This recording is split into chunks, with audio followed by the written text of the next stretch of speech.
I have a lot of wacko car schemes, and my friends enable them. And on this episode, my friends are the lovable Steve Dulcich and the dirthead Dave Chappelle. Hello. You're here because you're gonna have to mooch, like I'm gonna have to mooch your fabrication skills. I'm just here for hard work.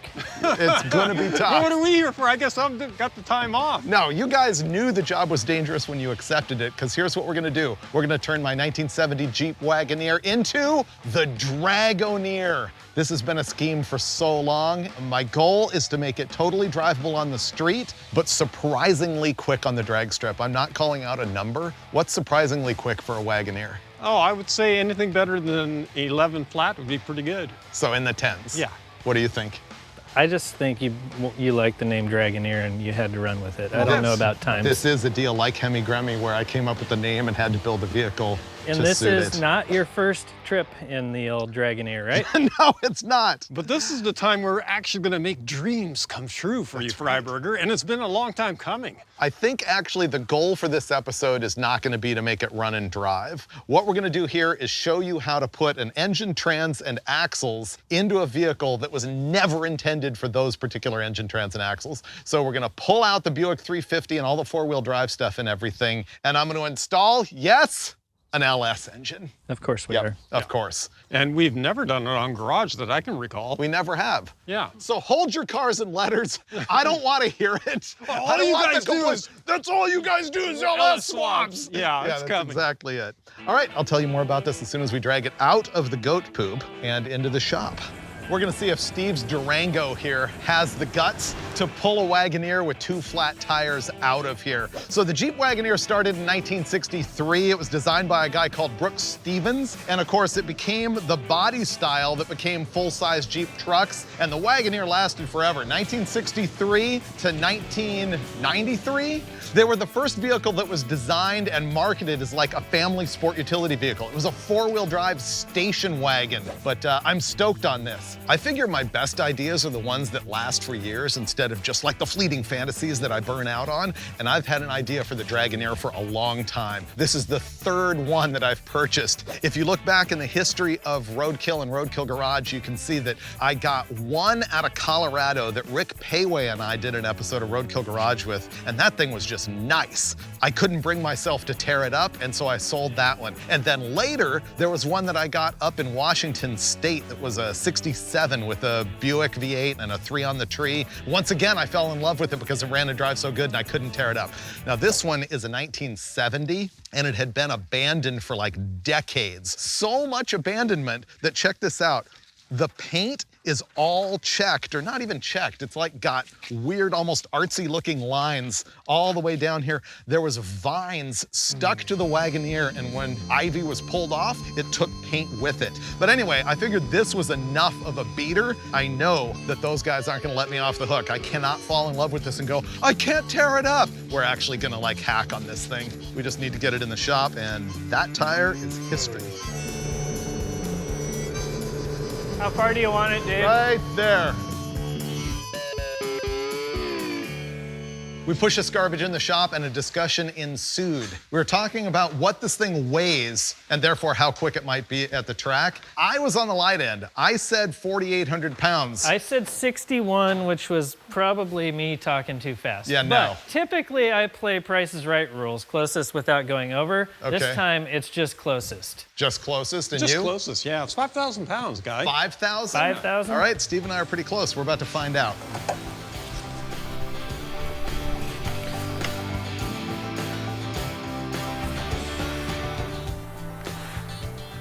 Ready? Coming down. Whoa! Did I win? 4,012 pounds. What? Thing weighs 4,000 pounds. There's no way. Why not? Okay, that's pretty good. Yeah. That's really good. It's great, and it's gonna be lighter when we're done. It has to be lighter. Yeah. 4,000 pounds. Gosh, I should build one of these as a rock crawler. That's like- amazing. Wait till you guys see under the hood.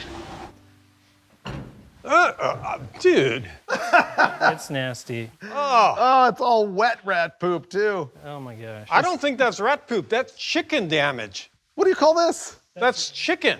That's rat poop. That's Steve. rat poop. I know sure I it's can't. I don't chicken. know what anything weighs, chicken? but I know what rat poop is. Yeah. Ah, All right, I'll take the bullet on that's this. a disaster. It's This pretty. is what happens when you pay Dulcich $0 per month to store your Wagoneer. Yeah. Give me gloves and a hantavirus mask, and I am going to pull out all the weeds and then vacuum up the poop.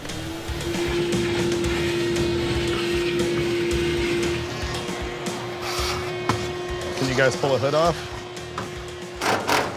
The first thing we got to do is just gut the entire drivetrain out of this. It's going to lose both axles, the transfer case, engine, trans, everything. Interestingly, this engine is a Buick 350, which was factory in the Wagoneer from 68 through 71. However, my other Wagoneer is a 67 and it has a Buick 350. So they did a lot of mix and match sort of in that crossover year. There we go. Great. Thanks, Steve.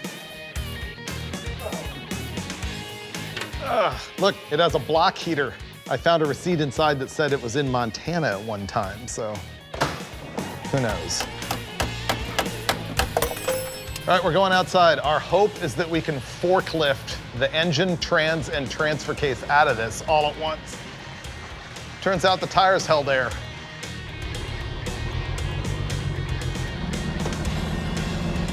Watch out, Dave, because I have no brakes.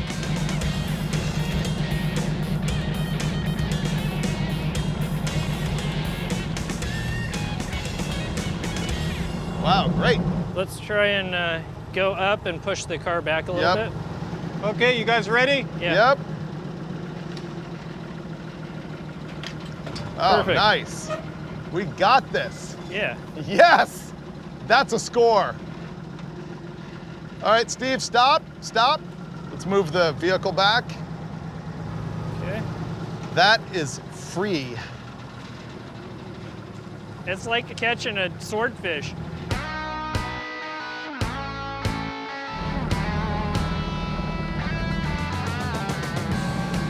That's pretty good. Nice work, Dave.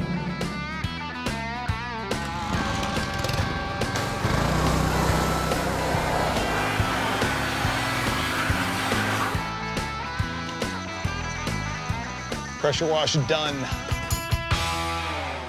Chappelle and I are still back there working on the rear end, and I'm gonna ask Dulcich to please assemble the engine and the transmission so we can start mocking that up. Let me tell you what the powertrain on this thing is gonna be. Kind of baby steps. I ultimately wanna add boost and make huge power and make this thing fast, but I'm gonna start off with a fairly basic engine. This is a 410 cubic inch LS engine. This thing makes 540 horsepower and 540 pound-feet of torque, and it's gonna be fuel injected, which you don't see from us a whole lot. We're gonna have a Holley Terminator X Max setup that will control both the engine and the transmission. The combo on this thing is, first of all, low compression. It's only 9.3 to 1 because I want to add boost later, and it's got ring end gap and forge bottom end, all boost ready. This has been on our Engine Masters show. You saw it making, I think, 1,050 to 1,080 horsepower with a turbo on it, so we'll almost double the horsepower once we add big boost. The combination is, it has a 227 at 50 hydraulic roller camshaft. The cylinder heads are from Blueprint Engines, and the intake manifold is just stock LS3.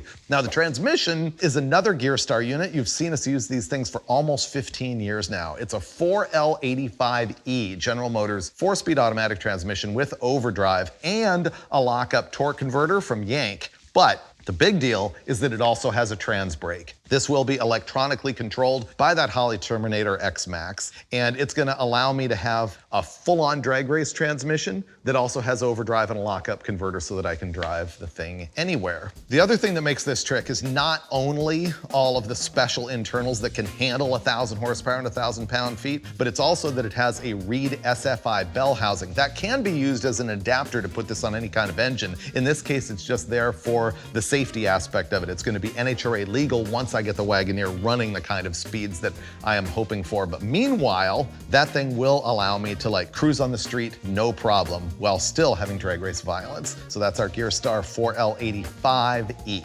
Now I'm gonna ask Steve to bolt these things together while Chappelle and I keep working on the rear end.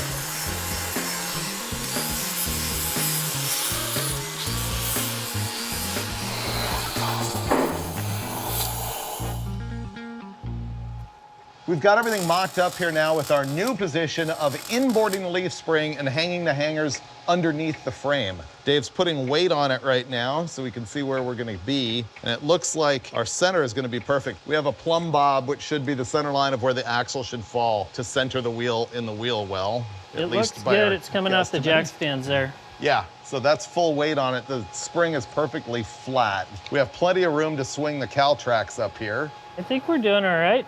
Yeah, that's 3 inches of up travel before contact. This is probably the best scenario for leaf springs on it. Yeah, the angularity of the cowl track bar is great. And when you need to tub it to put bigger tires on it, that's an option. Room. Yep.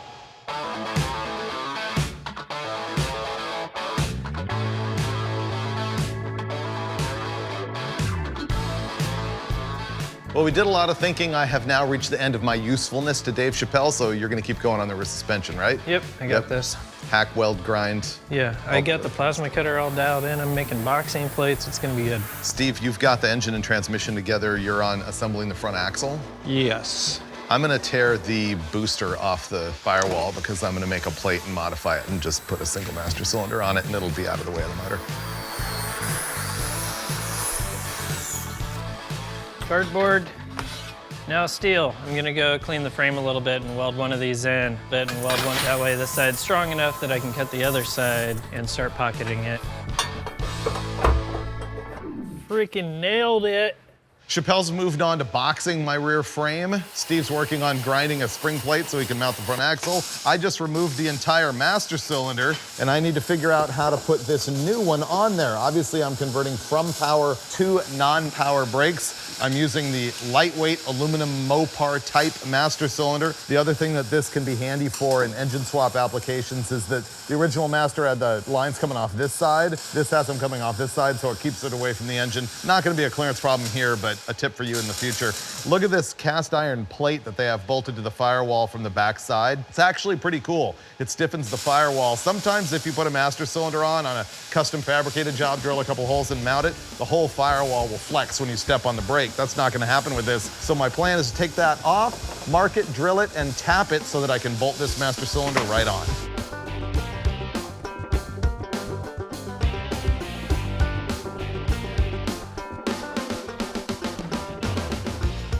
Our tubular front end that we're putting in the Wagoneer is what's referred to as a kingpin axle, and that's really common on street rods and in OEM applications going in trucks well into the late 60s. So what it refers to is the spindle actually pivots on a pin, which goes right into the axle. There's 2 bushings, one top and one bottom, and they're bronze that this rides in. And that's the only moving part in the whole turning of the steering wheel, which turns the spindle.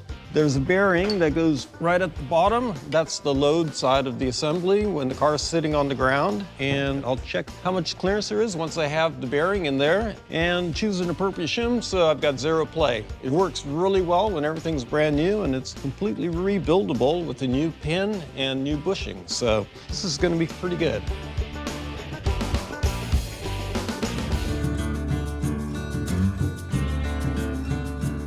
So we got guys working all over this car right now. Freiburger's working on a brake booster setup. Dulcich is messing with the front axle and getting that put together. I came in and I started building boxing plates for the inside of the frame rails to strengthen where I'd cut them out so much for that spring hanger. Got that side in, came over, cut off the other side. I got to do a whole bunch of measuring to make sure everything's square and in the right spots. We're gonna weld this side up, and the back suspension's kind of getting close. We should be able to swing an axle in it today and maybe even start figuring out some shock mounts. I was hoping to get the steering system completed, and the last part of that was the drag link, because it's way too long the way it came, so it's kind of cut to length, and I marked it, cut it, and then I realized I didn't have the 11/16 fine thread tap to finish the job. So we're gonna overnight that, and then I'll take this up a little bit later. So in the meantime, Freiburger got busy with something else. I'm gonna take over doing the master cylinder. The trick here is the push rod. It's way too long, so the pedal's way too high in the car. Freiburger took a couple of stabs at shortening it up, but it's still too high. You gotta go a little at a time. It's trial and error, so I took another 3/8 of an inch off it. Now I'm gonna try it out in the car and see if I hit it right on the money. Okay, that's in. These big builds are never like perfectly linear. We've got the rear end and suspension started, and we've got the front suspension started, but then we decided we want to see how the engine fits, so that's what we're about to do. I'm gonna figure out if that oil pan's gonna work, which is not what I was hoping for. It might.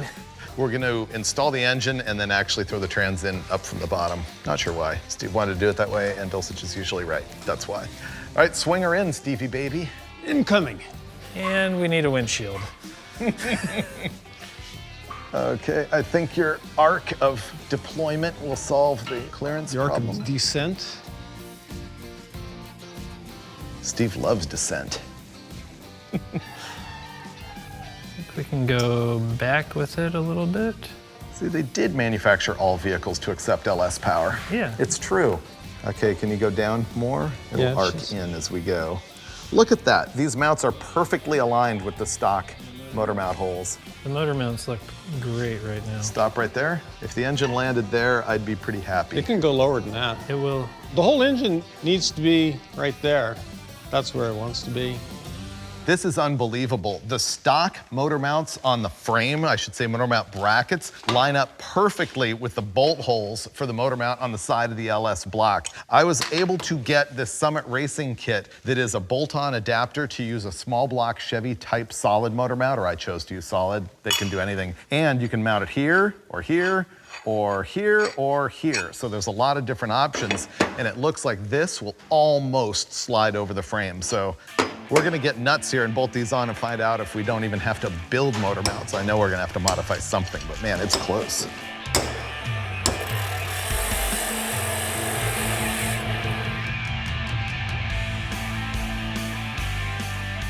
We're about to find out if it bolts right in. Going down. It's gonna go right in. That bolt hole is lined up. Is yours? There it is. All right, that's in. Engine installed. This is the greatest happenstance in the history of our show. The LS engine bolts nearly directly into a formerly Buick 350 powered Wagoneer on the stock frame mounts. Yeah. We just use the Summit plates that adapt to a small block Chevy solid motor mount, and It's pretty awesome. Yeah. And we're not crashing into the, like anything. Like you can keep your heater, you can keep your wipers. ah, that is really, really good. Here guys, smile. Yay! Okay, you want to put the transmission in? Well, we have to, yeah. Yeah. Okay, keep her coming. All right. Oh, wow. We could probably go up now. Yep. It's just going right in there, isn't it? So far, so good. I trust it. Oh man, I hope it goes up high enough. The back end of it needs to come that way a little bit. It's crooked. Just go that way, Yeah. and then wiggle it. Oh, right there. Okay, let me see if I can get a bolt started. This side needs to go in quite a bit. Yeah, but it's gonna be a piece of cake now because one bolt's in. Yeah, And we just need to bring the tails to the passenger side. Oh, that was it right there. Oh, dude. Okay, we have the transmission made it to the engine. That went super, super smoothly. Plenty of room, plenty of clearance, and it just lined right up. So I'm totally pleased with that.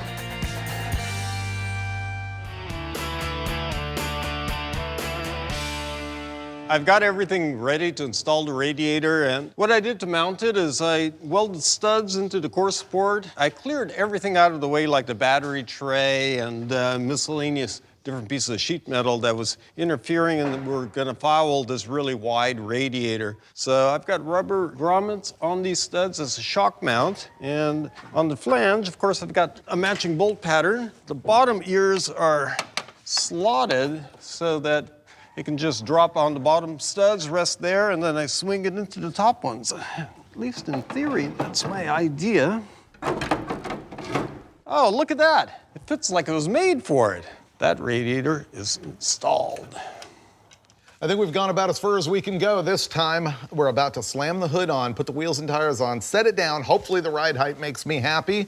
And then we're gonna see the overall stance and what it looks like. We've done a lot this week, you know, completely fabricated rear suspension using aftermarket parts for an OBS Chevy truck, mounted an LS and a 4L85E in the thing, converted the front end to a straight axle, got rid of the 4-wheel drive, handled all the steering linkage, mounted the radiator. I have to admit, it doesn't seem like a lot, but it sounds like a lot. Here's the wheels and tires that I'm gonna use. The US Mag's U101 slot mag, one of my favorites. It's very similar wheel to what you would have found in like a mid-70s full-size Jeep Cherokee, so I think it looks pretty cool. It's a 235/75/15. It's a Goodyear Wrangler. It's interesting, I got them because they were kind of surprisingly cheap, because I know that they're gonna get smoked off repeatedly on this thing and fit real good. All right, we're gonna install them all, set her down, and roll it out and have a look.